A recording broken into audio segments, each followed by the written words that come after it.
Good day mga koys, SMB Imports Updates. Ivan Aska pa din ang maglalaro para sa San Miguel Bermen kalaban ang TNT Tropang Giga at Bini Boatwright may bad flu.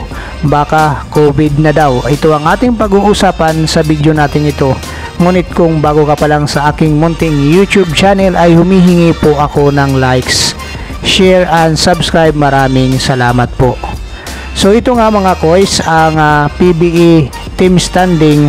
Sa ngayon nga itong TNT Tropang Giga at San Miguel Bermen ay may identical win-loss record na 4-3.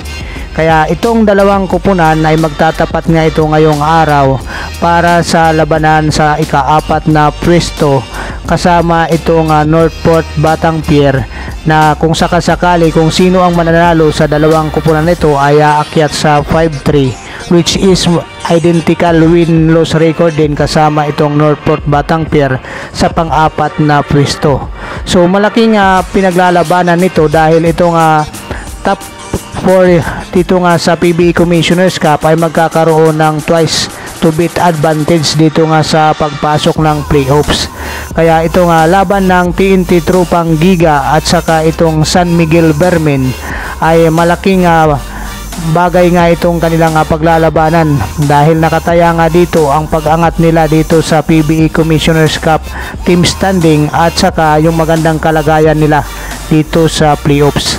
At ito nga ayon dito sa balita nga itong si Bini Boatwright ang bagong import sana nitong SMB ayon kay Coach George Gallen ay nagpapagaling pa rin ito hanggang sa ngayon dahil mayroon pa itong lagnat o trangkaso. Kaya itong SMB ang gagamitin pa rin lang import sa laban nito kontra TNT Tropang Giga ay itong kanilang import na si Ivan Aska.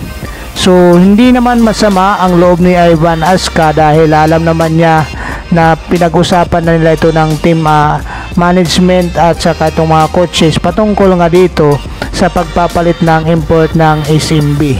Kaya dito nga lumalabas na itong si Ivan Aska ay panakipbutas na nga lang ng SMB para dito sa PBE Commissioner's Cup. Kaya saludo pa rin tayo dito kay Ivan Aska sa pagiging professional niya dito sa kanyang kupunang SMB dahil alam naman niya na anytime nga pag gumaling na nga itong si Bini Boatwright ay tatanggalin na nga siya ng SMB management at coaches dito nga sa SMB dahil sa hindi nga nagugustuhan ang kanyang performance itong nakaraang mga laban, lalong-lalo na nung kalaban nila itong Northport Batangpier, which is wala nga import ang Northport Batangpier, ay tinalo pa nga sila dito.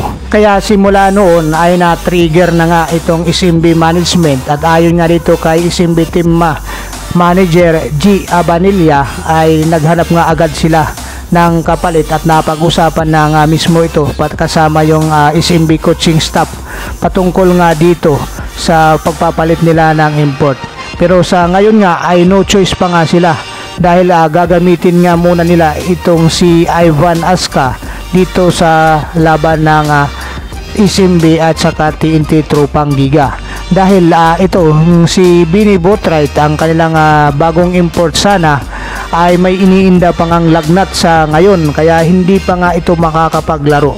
So nung nakaraang nabasa natin na balita ayon dito kay Sir G. Abanilla na itong kanilang pag-hire itong kay Bini Boatwright ay may mga inaayos pa na mga papers kaya hindi pa nga ito makakalaro. Yun yung unang balita na ating nasagap patungkol dito kay Bini Boatwright.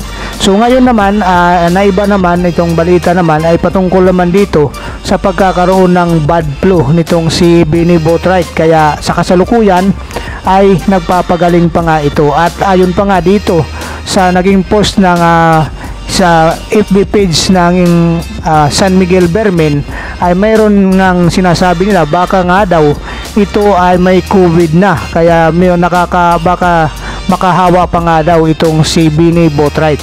Pero yun mga koys ay isang post lang yun ng FB page kaya hindi natin masabi kung yun ay may katotohanan o kailangan bang mag-trigger na mag-ingat itong SMB players at saka mga coach dito kay Bini Boatwright. So sa kasalukuyan itong si Bini Boatwright ay nagpapagaling pa nga dyan sa kanyang lagnat dahil hindi pa nga ito gumagaling.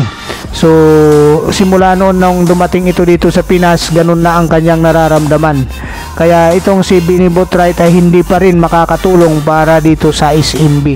At mayroon din tayong nabasa sa balita ng Spin patungkol nga dito mga kois na mayroong pinapaboran itong PBE patungkol nga dito sa import dito sa PBE Commissioner's Cup dahil matatandaan natin itong Meralco Bolts ay nagkaroon din ng problema sa import ng ma-injury si Sobraymo ang kanilang import, ngunit hindi nga nila ma-suit up itong si Prince Ibi dahil 6'10" nga din ang height nito katulad nitong kay Bini Boatwright. So ngayon lumalabas sa balita bakit si Bini Boatwright ay pinayagan ng PBE at si Prince Ibi ay hindi naman pinayagan para sa Northport Batang Pier. Lumalabas tuloy ngayon na may pinapanigan itong PBE pagdating dito sa mga teams sa PBE sa import. So dito naman tayo mga koy sa TNT Tropang Giga. So itong TNT Tropang Giga ngayon, ito nga pa rin ang kanilang import na si RHJ. Nga alam naman natin na itong si RHJ ay dinala na ang TNT Tropang Giga sa kampyonato sa nakaraang Governor's Cup. Kaya itong si RHG pa rin ang sasandalan nitong TNT Tropang Giga. At ang San Miguel Bermin naman ay wala dyan si John Mar Fajardo. Kaya nga dito nangangapa nga sila sa painted area. At itong si Ivan Aska, tanging si Ivan Aska at saka itong si Mo Tautua ang nagiging magkatuwang kasama si Rudy Brunyal dyan sa ilalim ng para sa San Miguel Bermin. At sa laban nga ng San Miguel Bermin versus Barangay Ginebra San Miguel ay nag-step ups nga itong mga locals ng SMB katulad kay Chris Ross na umiscore ng 22 points at saka itong si Jericho Cruz na nag-ambag naman ng 16 points at maging ang bagong recruit nilang player na si Don Troliano ay umiscore din ito ng 16 points para tulungan itong SMB na talunin ang Barangay Ginebra San Miguel. So dito naman sa kupunan naman ni Coach Jojo Lastimosa na TNT Tropang Giga, ito ngayong makakaharap ng SMB ay mayroon din mga problema dito sa kanilang player dahil wala pa rin dyan itong si Mikey Williams ang kanilang number 1 offensive player dahil nga sa hindi nga pagkakaroon ng magandang unawaan ng dalawang kampo. At dito naman wala rin tong si RR Pugoy na sa kasalukuyan ay nagpapagaling pa nga ito dito sa kanyang karamdaman sa puso. At ayon nga sa balita by December 25 nga ang mga Pasko pa itong babalik itong si RR Pugoy. At itong si Calvin Optana ngayon ang nagiging main man itong locals na para sa TNT Tropang Giga. Simula na nga mawala itong si RR Pugoy at saka itong si Mikey Williams, dito na sumasandal ang TNT Tropang Giga kay Calvin Optana. Kung matatandaan nga natin dito sa laban ng Inlex Road Warriors versus nitong TNT Tropang Giga, tanging itong si Calvin Optana at saka si RHJ ang bumuhat sa kupunan para manalo dahil natambakan na nga sila nitong Inlex Road Warriors. So dito sa laban ng SMB versus TNT Tropang Giga ay ating abangan.